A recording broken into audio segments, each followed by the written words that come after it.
Justin is now in Washington. Washington. How is it, my friend? It is a gorgeous place. Every day I wake up, it is barely over 30 degrees. And then within 2 hours, it is sunny and in the 50s. It's been gorgeous, clear spring weather. I wake up every day and the birds are singing over my trailer. Yes, I am living in a trailer. It is actually quite nice. It's about the size of like a New York studio apartment. It has a kitchenette, a bedroom, and a living room, 2 TVs. Frankly, that's all I need. Yeah, you gave me the tour a little bit earlier before we started recording, and it's a pretty sizable spot. I mean, I can it's pace meant for a about. small family, right? Yeah, it's usually it's meant for like an older couple to stay in, and it's a Denali trailer, so it's meant for like camping and style. But it is extremely comfortable. The couch is a pull out. I have a recliner. The bed's a queen and super soft. And the closet is a double mirror. It's great. It is absolutely great. And Fantastic. the area is phenomenal. I have a huge yard now. Well, it's not my yard, it's my girlfriend's family's yard, but I have free reign to use it whenever. Brilliant. And my buddy Pierce is coming over, and he and I, after this, are actually going to do some German longsword. You said you worked on some lightsaber stuff. That's what we're going to be doing. He's going to come over and we're going to play Oh, some German longsword stuff, I believe from the Meyer treatise, and we're going to translate that into lightsaber. mm, mm. And Okay. he's a reader of Morozzo, and he's been reading a gentleman named George Silver, who is an English sword artist from, I want to say, mid 18th century, but don't quote me on that. I really just heard about him today, and I'm going to learn more about the gentleman as Okay. my research continues. We'll definitely take some notes for us because I think I've heard of Silver, and maybe of Mozzo. Yeah, Morozzo? Mozzo, Morozzo? Morozzo. Yeah, he's I'm kind of pretty like the sure I've heard of. Italian schools. I think he came a little bit before Fabris.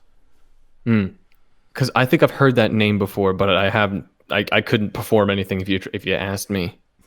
But I believe I shouldn't say anything because I know no, no, go very ahead. little about it, so I can't say anything to what the style is about. Mm, I know that some rapier schools, they're like, yeah, cuts are an absolutely a thing. You should cut. It's what you do with a sword. And Fabris is like, you can cut, but you're gonna get stabbed because yeah, it's faster. It's faster to it stab is. someone.